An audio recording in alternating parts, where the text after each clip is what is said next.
Hey Panthers! This week on Panther Talk, we'll meet our new assistant principal, Dr. Milligan. See something big with our sports program. Watch our featured Panther cheerleaders learn the ropes at mini cheer camp. And look back on how Brookwood students helped make some special memories for our pre-K program. I'm Emily. And I'm Trinity. And this is your Panther Talk.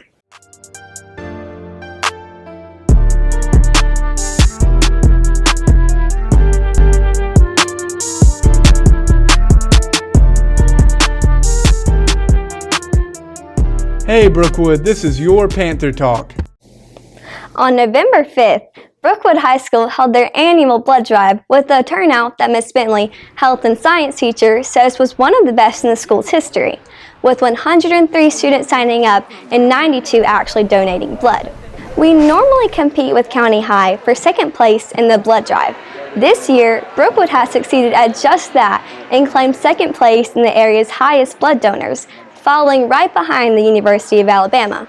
Miss Bentley says that about 3 people can benefit from one blood donation, so with 92 students donating, that means around 600 people were helped thanks to Brookwood. Remember students, you'll be getting out next week for Thanksgiving break. The Thanksgiving holiday is from November 22nd to November 26th. FFA will be hosting a food drive from November 29th through December 10th. Agriculture students and FFA members can bring in 2 non-perishable canned goods for a ticket for the FFA hot dog event. Only those with tickets can participate.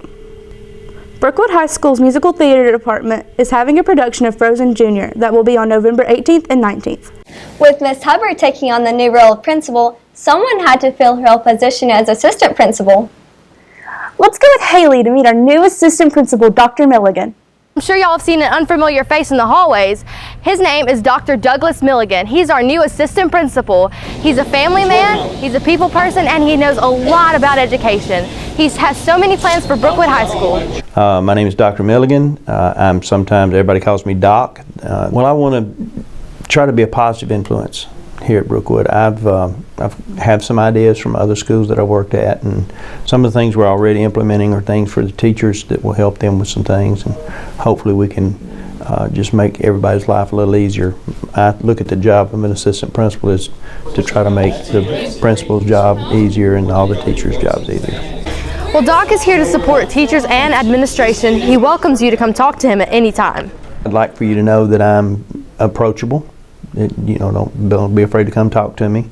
I've done this for a long time. This is my 32nd year in education. I want to be helpful to you, but I'm going to hold you to an account, because I believe that the best way to help people do better is to have high standards and expect them to live up to those standards. Even though he is new to our school, he went through the Tuscaloosa County school system when he was in high school. So I went to Tuscaloosa County High, played football, I was on the debate team, I was in the chorus, had a lot of friends. I've been married for 46 years. I have 8 grandchildren, 3 children. I like to read. I love history. I love to come into classes and pick up where the teachers are and see what they're doing and join into the conversation. Thanks, Dr. Doug. I'm Haley Squires. Back to you guys in the studio. Thanks, Haley. I'm glad to see Dr. Milligan settle in. You may have noticed that the Brookwood community has been slowly developing over the past few years. It started with the addition of a Jack's, then our Dollar General was changed into a Dollar General Market, and then there was the addition of the new pizza place. And now, you may have seen the construction across from the ballpark, which will be a Family Dollar Dollar Tree hybrid store. The building aspect is almost finished, so they're about to turn it over to the Family Dollar Dollar Tree Corporation. Some of the permits are causing them to run behind schedule, but Mayor Joe Barger says they plan for it to open in the early part of 2022. He thinks this will be good for our community because it will open up employment opportunities as well as bring revenue to the community. You know, recently it's been really chilly outside. I'm practically freezing. Speaking of freezing, hey Panthers! Brookwood's musical theater is bringing the magic of Disney to life with the production of Frozen Jr. From cast members to director, everyone is looking forward to the play. Well, I'm very excited about the cast. They are very excellent at the acting and the singing. One of the things that's interesting about the play this year is the new projection screens that will change the audience's experience. It's new to the Bama. We're going to have a digital projection screen behind us, so the backdrops will be animated this year, and it's going to be really cool. Most actors are looking forward to the actual play, but one in particular is looking forward to the experience of meeting new people. I'm looking forward to meeting the audience because it's so different every single time that you perform. You never know if you're going to get the kids, if you're going to get the older people, if you're going to get loud, quiet. It's always something new, and it's something to look forward to. An in-school field trip will be held at the Bama Theater on Friday, November 19th for a special showing. The show will also be presented on Thursday, November 18th at 7 p.m. and another one on Friday, November 19th at 7 p.m. This is Emily King reporting for Panther Talk. Back to you in the studio. You know, I'm kind of sad that our football and volleyball seasons are over. Me too, but at least that means our other seasons are in full swing. You're right. Let's go with Amber and Caleb to hear more about our sports program. I'm Caleb. And I'm Amber. And this is your Panther Sports. On Thursday, October 28th, the BHS team played their final game of the season against Oak Grove. And even though the team broke the all-time points record with 76 earlier in the year, that didn't stop us from putting up 69 on the scoreboard. Senior quarterback Jake Smithson took advantage of his last game as a Panther, throwing for a perfect 7 for 7 through the air for 164 yards. On the ground, Smithson ran 11 times for 127 yards, surpassing 1,000 rushing yards on the season. With a final score of 69-14, Brookwood closed out its season in dominant fashion.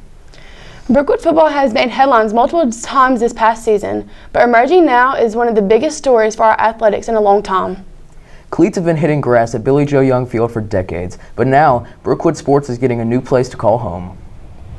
We talked to Brookwood Mayor Joe Barger about our brand new football stadium, which is now in the works. Well, we're very excited about the new football field, the stadium, the facilities. When this new facility was built a few years ago and completed, that was part of the original plan, was to have a new football stadium with new facilities. The stadium should be state-of-the-art. There's going to be a track around it. There'll be new seating, new facility, new concession stand. And so this is an opportunity to enhance our community. So now they'll go back and to the architect, they'll get the final renderings and they'll get the final approval. Once that takes place, I've been told that it's about a 13 to 15 month process to have everything completed. Even though the stadium is on the horizon, there is still a lot of work to be done. And despite the fact that the new facility is primarily intended for sports, it is a new and exciting opportunity for all students. Anytime that you have a new facility like this, and I'm speaking of the high school, it's great to upgrade your facilities for football, baseball, theater, music, so you can have a well-rounded experience for all students.